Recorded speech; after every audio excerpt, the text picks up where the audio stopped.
Hello everyone, स्वागत है आपका आपके अपने YouTube channel online knowledge point में। आज के इस वीडियो में हम इतिहास के मोस्ट इम्पॉर्टेंट क्वेश्चन लेकर के आए हैं दोस्तों, जो कि आपके हर एग्जाम में पूछे ही जाते हैं।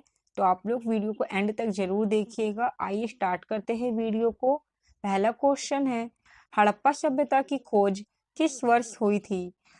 तो दोस्तों इसका राइट आंसर हो जाएगा ऑप्शन नंबर बी, 1921। हड़प्पा सभ्यता की खोज है दोस्तों, वो 1921 ईस्वी में हुई थी। दयाराम साहनी द्वारा इसकी खोज की गई थी, याद रखिएगा।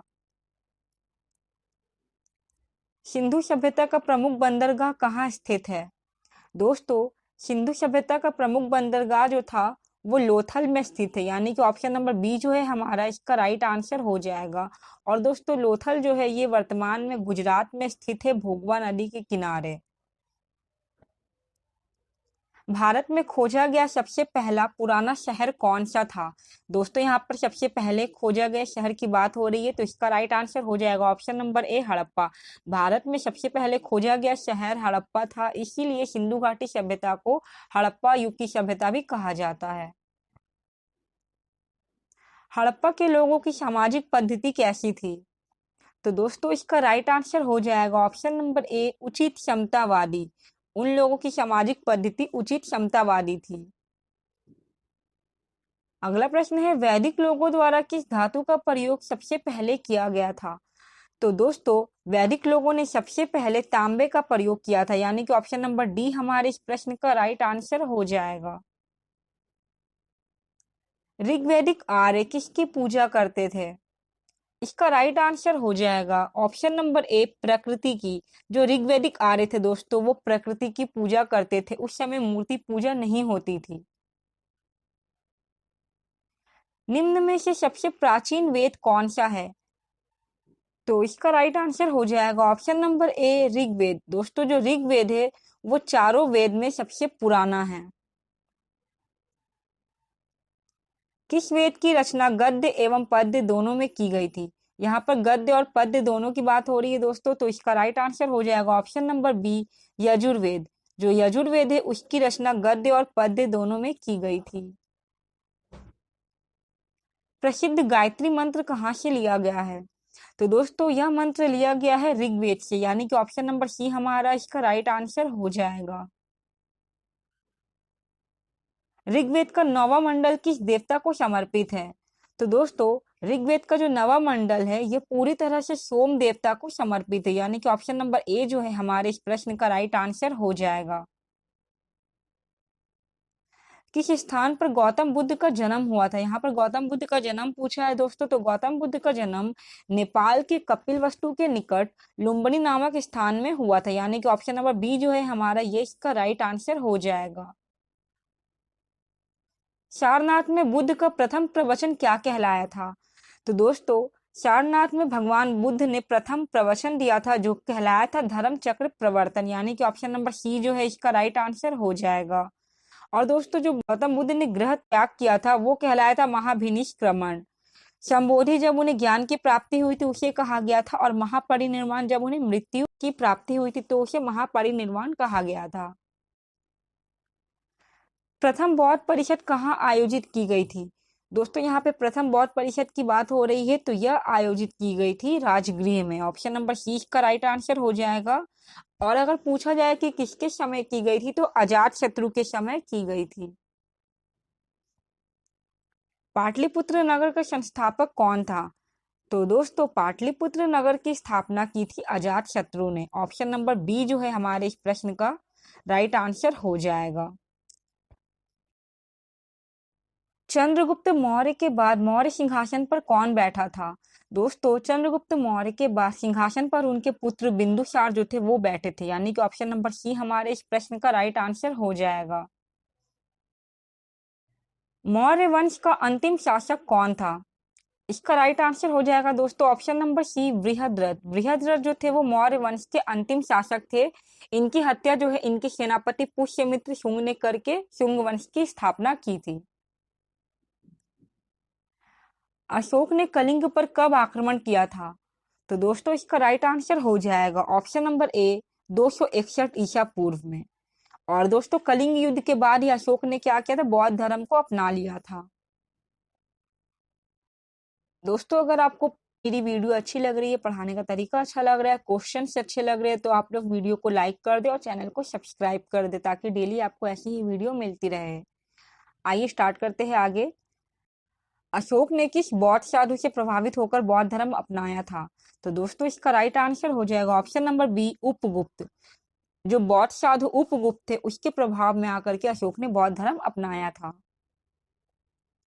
अशोक के किस शिलालेख में उसकी कलिंग विजय का उल्लेख मिलता है? तो यह मिलता है दोस्तों अशोक के 13वें शिलालेख में, यानी कि ऑप्शन नंबर ए जो है इसका राइट आंसर हो जाएगा। जैन धर्म के 24वें और अंतिम तीर्थंकर कौन थे? दोस्तों इसका राइट आंसर हो जाएगा option number D, Mahavir Swami. Mahavir Swami Jain धर्म के 24वें और अंतिम तीर्थंकर थे। और बात करें ऋषभ देव के, तो ये जैन धर्म के पहले तीर्थंकर थे। किस विदेशी यात्री ने भारत का दौरा सबसे पहले किया था?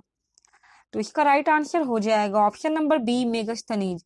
जो दोस्तों मेगास्थनीज था वो भारत का दौरा सबसे पहले किया था। यह एक यूनान का राजदूत था जो कि चंद्रगुप्त मौर्य के दरबार में आया था। चंद्रगुप्त मौर्य के गुरु चाणक्य निम्नलिखित में से किस विद्या केंद्र से संबंधित थे?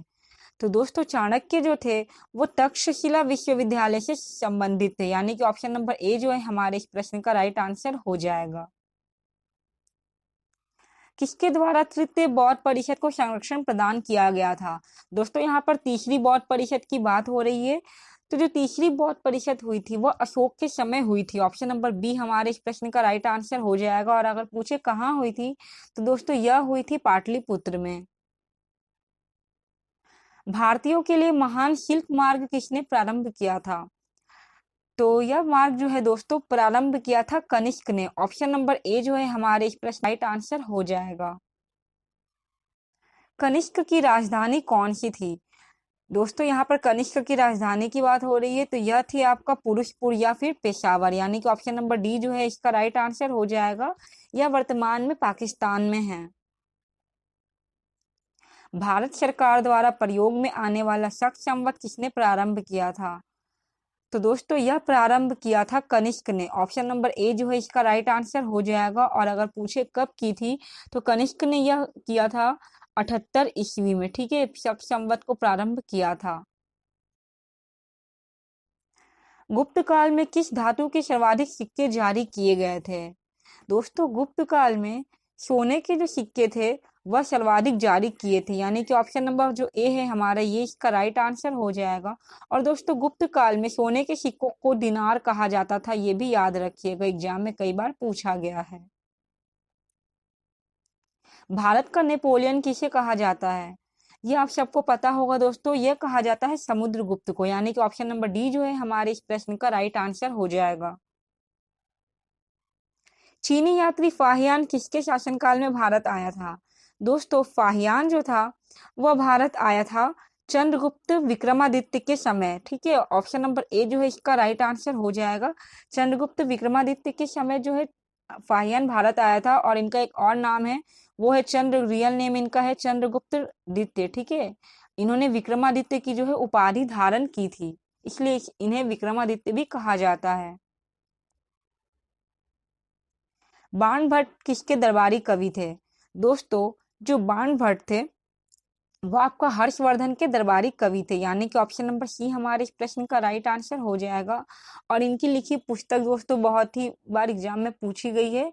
बाण भट्ट की लिखी दो पुस्तक थी दोस्तों, कादम्बरी और हर्षचरित। बुद्ध चरित की रचना किसने किया था? तो दोस्तों बुद्ध चरित की रचना की थी अश्वघोष ने, यानी कि ऑप्शन नंबर जो हमारा सी है इसका राइट आंसर हो जाएगा। भारत पर हुणों का आक्रमण किसके शासनकाल में हुआ था? दोस्तों यह हुआ था स्कंदगुप्त के समय। ऑप्शन नंबर ए हमारे इस प्रश्न का राइट आंसर हो जाएगा। स्कंदगुप्त के समय भारत पर सर्वाधिक हुणों का आक्रमण हुआ था। चीनी यात्री ह्वेनसांग किसके शासनकाल में भारत आया था? दोस्तों जो ह्वेनसांग था वह हर्षवर्धन के समय भारत आया था, यानी कि ऑप्शन नंबर ए जो है हमारे इस प्रश्न का राइट आंसर हो जाएगा। नालंदा विश्वविद्यालय के संस्थापक कौन थे? कई बार दोस्तों एग्जाम में पूछा गया मोस्ट इंपॉर्टेंट क्वेश्चन है। दोस्तों नालंदा विश्वविद्यालय की स्थापना की थी कुमार गुप्त ने। ऑप्शन नंबर बी हमारे इस प्रश्न का राइट आंसर हो जाएगा। प्रसिद्ध विरूपाक्ष मंदिर कहाँ स्थित है? दोस्तों यह मंदिर स्थित है हम्पी कर्नाटक में, यानी कि ऑप्शन नंबर सी हमारे इस प्रश्न का राइट आंसर हो जाएगा। दोस्तों यह तो हमारे 35 मोस्ट इंपॉर्टेंट हिस्ट्री के रिपीटेड क्वेश्चन जो कि कई बार एग्जाम में पूछे गए हैं और आगे भी एग्जाम में पूछे जाएंगे। तो आप लोग ये वीडियो को पूरी तरीके से देखिएगा। आई होप आपको वीडियो अच्छी लगी होगी, और अगर आपको वीडियो अच्छी लगी हो तो आप लोग वीडियो को लाइक कर दे और चैनल को सब्सक्राइब कर दे, ताकि आपको ऐसी ही वीडियो मिलती रहे। वीडियो को यहाँ तक देखने के लिए बहुत बहुत धन्यवाद।